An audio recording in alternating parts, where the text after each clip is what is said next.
Assalamualaikum warahmatullahi wabarakatuh.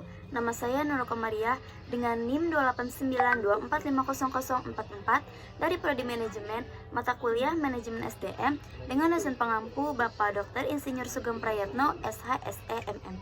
Izinkan saya memaparkan beberapa materi tentang manajemen SDM berbasis kompetensi. Mengapa harus kompetensi? Kita membutuhkan orang yang kompeten untuk mencapai hasil secara efisien dan efektif dalam dunia yang dominasi oleh mendominasi oleh sektor jasa. Pentingnya modal manusia tidak dapat dipungkiri untuk mendapatkan pengembalian atas investasi atau ROI, Return of Investment, sumber daya fisik dan teknologi. Kita sangat bergantung kepada kompetensi orang dalam lingkup yang luas. Modal manusia yang didefinisikan sebagai keterampilan, ketangkasan, dan pengetahuan sekelompok orang merupakan penentuan utama pertumbuhan ekonomi saat ini. Oleh karena itu, organisasi perlu melakukan upaya akuisisi atau pengembangan kompetensi secara sistematis. Kompetensi adalah orang seperti apa yang dapat mereka lakukan, apa yang mungkin mereka lakukan. Jadi, kompetensi itu dari istilah kompetens atau kompetens dan kompeten dalam bahasa Indonesia diterjemahkan sebagai kompetensi, kecakapan, dan keberdayaan merujuk pada keadaan atau kualitas mampu dan sesuai. Definisi kompetensi di tempat kerja berarti kecocokan seseorang dengan pekerjaannya. Ada dua istilah pengertian kompetensi. Yang pertama, kompetensi, deskripsinya mengenai perilaku. Yang kedua, kompetensi atau kecakapan, deskripsinya mengenai tugas atau hasil pekerjaan.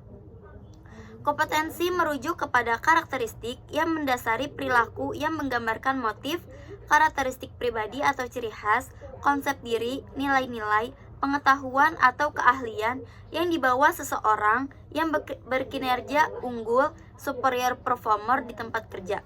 Kinerja unggul adalah kinerja di atas rata-rata, umumnya 10% karyawan terbaik.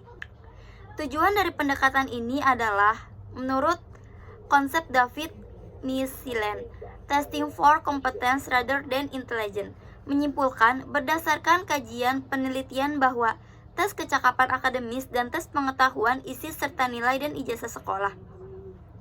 Yang pertama tidak dapat memprediksi keberhasilan di pekerjaan atau kehidupan. Yang kedua biasanya terhadap masyarakat yang sosial ekonominya rendah. Menggunakan karakteristik karyawan berkinerja unggul sebagai patokan untuk menyeleksi dan mengembangkan karyawan.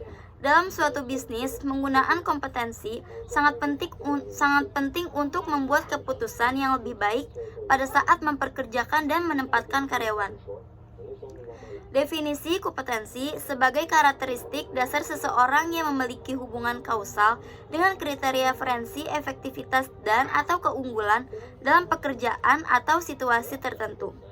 Karakter dari mengidentifikasikan cara perilaku atau berpikir dalam cakupan situasi yang sangat luas dan bertahan untuk waktu yang lama.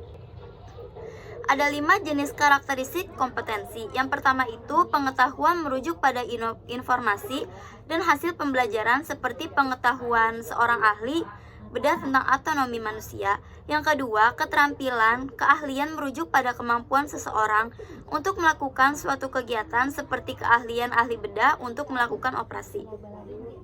Yang ketiga, konsep diri dan nilai-nilai merujuk pada sikap, nilai-nilai dan citra diri seseorang. Contohnya itu kepercayaan diri, kepercayaan seseorang bahwa dia bisa berhasil dalam suatu situasi, seperti kepercayaan diri ahli bedah dalam melaksanakan operasi yang sulit. Yang keempat, karakteristik pribadi merujuk pada karakteristik fisik dan konsistensi tanggapan terhadap situasi atau informasi. Contohnya pengendalian diri dan kemampuan untuk tetap tenang di bawah tekanan. Yang kelima, motif merupakan emosi hasrat, kebutuhan psikologis atau dorongan-dorongan lain yang memicu tindakan. Contohnya ahli bedah dengan orientasi antar pribadi yang tinggi mengambil tanggung jawab pribadi untuk bekerja sama dengan anggota lain dalam tim operasi. Motif dan karakteristik pribadi bisa disebut sebagai inisiator yang memprediksi apa yang akan dilakukan seseorang terhadap kerjaan tanpa supervise yang intens. Ada 5 istilah kunci dalam definisi kompetensi. Yang pertama itu ada karakter dasar atau underlying karakter. Sebagai kepribadian seseorang yang cukup dalam dan berlangsung lama. Dalam definisi ini, karakter dasar mengarah pada motif, karakteristik, pribadi, konsep, dan nilai-nilai seseorang. Yang kedua, kriteria referensi atau creation reference. Kompetensi dapat diukur berdasarkan kriteria atau standar tertentu. Pengamatan terhadap seseorang yang berkinerja unggul, biasa dan rendah secara sistematis. Untuk mengetahui apa yang membentuk kinerja unggul, biasa, dan rendah tersebut, seseorang yang telah diidentifikasi memiliki kompetensi tertentu akan menunjukkan kompetensinya dengan melakukan pelakuan pekerjaan secara baik atau buruk berdasarkan pengukuran pada kriteria referensi. Contoh kriteria referensi adalah angka penjualan berdasarkan pengukuran pada kriteria referensi.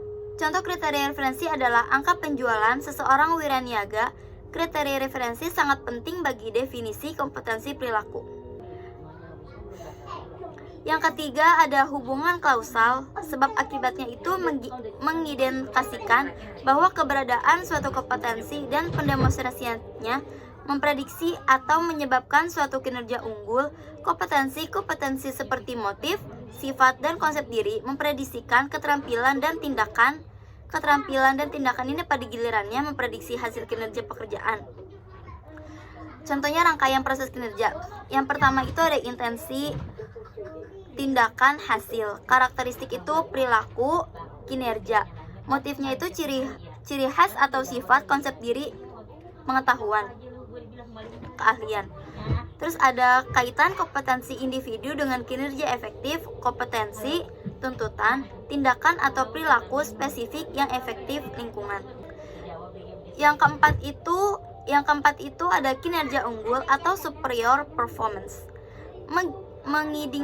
Mengindikasikan tingkat pencapaian dan 10% tertinggi dalam suatu situasi kerja. Yang kelima itu ada kinerja efektif atau effective performance. Adalah batas minimum lebih hasil kerja yang dapat diterima. Ini biasanya merupakan garis batas di mana karyawan yang hasil kerjanya di bawah garis ini dianggap tidak kompeten untuk melakukan pekerjaan tersebut. Selain itu, kompetensi dapat diklasifikasi menjadi yang pertama ada kompetensi inti atau core kompetensi. Kompetensi inti berada pada level organisasi, definisi Hamel dan perlahan. Yang kedua, kompetensi fungsional. Kompetensi yang mendeskripsikan kegiatan kerja dan output seperti pengetahuan dan keahlian untuk melakukan sebuah pekerjaan. Kompetensi ini berhubungan dengan level posisi. Yang ketiga ada kompetensi perilaku. Kompetensi perilaku adalah karakteristik dasar yang diperlakukan untuk melakukan sebuah pekerjaan. Kompetensi ini berada pada level individu. Yang keempat ada kompetensi peran. Kompetensi peran berkaitan dengan level posisi. Kompetensi peran yang harus dijalankan oleh seseorang di dalam sebuah tim. Sebuah kompetensi dianggap sebagai inti apabila kompetensi tersebut memenuhi 3 kriteria. Yang pertama ada nilai bagi pelanggan. Apakah kompetensi tersebut memberi nilai yang jauh lebih tinggi bagi pelanggan?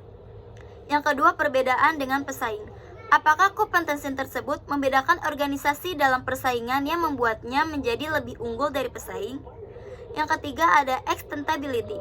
Bisakah kompetensi inti tersebut digunakan untuk mendorong keberhasilan organisasi di masa depan?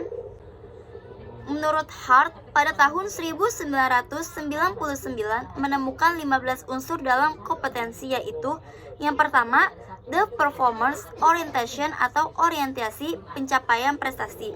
Yang kedua, the analytical thinking atau pemikiran analisis. Yang ketiga, to have ability in a uncertain condition, memiliki kemampuan dalam berhadapan dengan kondisi yang serba tidak pasti. Yang keempat, decision making atau pengambilan keputusan. Yang kelima, leadership atau kepemimpinan. Yang keenam, working net atau jaringan kerja. Yang ketujuh, verbal communication atau komunikasi lisan.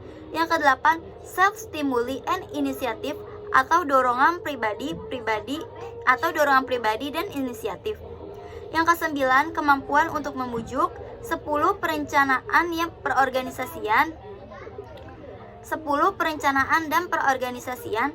11. Kepedulian terhadap hal-hal yang bersifat politik. 12. Kesadaran terhadap diri sendiri dan pengembangan diri. 13. Kerja kelompok. 14. Tingkatan pengetahuan dan keterampilan yang dimiliki. 15. Komunikasi tertulis. Ada 3 pendekatan utama dalam manajemen kompetensi. Yang pertama, akuisisi kompetisi atau competition acquisition.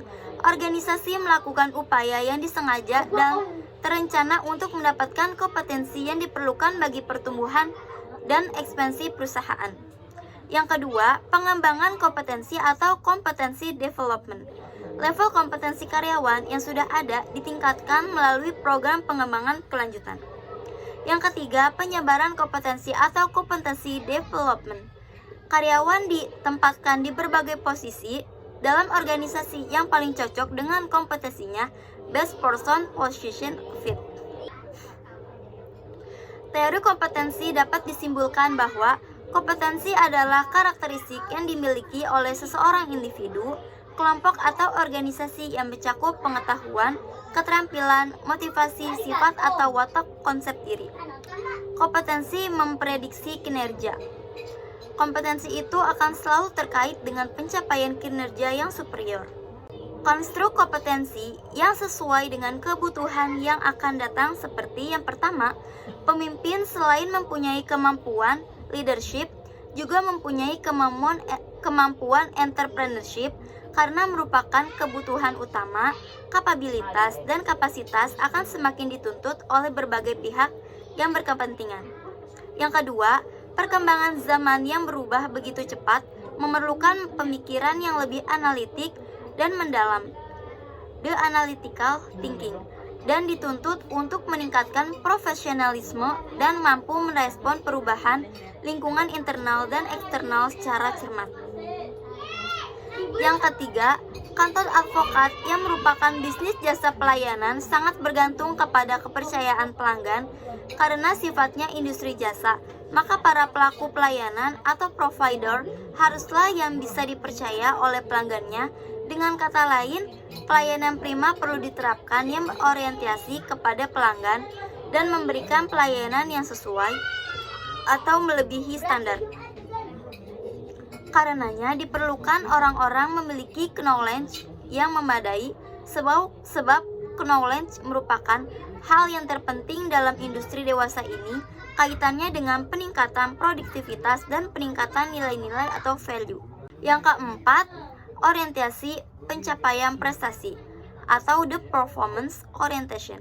Mempersiapkan masa depan organisasi dengan visi yang tajam, membentuk keyakinan bersama bahwa tujuan organisasi akan dicapai dengan menyusun upaya-upaya yang strategis. Saling memahami, saling mendukung antar karyawan dalam rangka menegakkan paradigma baru bahwa pegawai pada prinsipnya merupakan pelayanan dari pelanggannya. Kompetensi menurut Speicher and Speicher pada tahun 1999, karakteristik yang dimiliki oleh individu atau advokat yang mencakup achievement, action, helping and human service, cognitive, impact and influence, managerial, personal effective, di mana karakteristik yang dimiliki advokat ini akan selalu terkait dengan pencapaian kinerja advokat. Dimensi variabel kompetensi yang sesuai dengan karakteristik yaitu melalui pendekatan teori Speicher and Speicher pada tahun 1993 dengan generic competence yaitu yang pertama, achievement and action atau membangun prestasi kreativitas, berani mengambil risiko. Yang kedua, helping and human service, meningkatkan mutu pelayanan, berorientasi kepada kepuasan pelanggan atau customer service orientation, membangun relation building. Yang ketiga, kognitif, berpikir conceptual thinking atau berpikir analytic thinking, kemampuan linguistik, kemampuan naratif, keahlian praktikal atau technical expertise, inisiatif. Yang keempat, impact and influence, mempunyai pengaruh terhadap bawahan atau sesama karyawan, mengembangkan orang lain, developing other.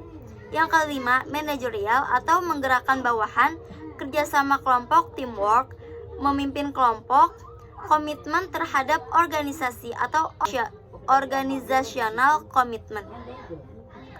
Yang keenam, personal effectiveness atau empati, interpersonal understanding, percaya diri, self-confidence, fleksibilitas atau pengendalian diri, self-control, kesadaran berorganisasi atau organizational awareness. Sekian presentasi dari saya, kurang lebihnya mohon maaf. Wassalamualaikum warahmatullahi wabarakatuh.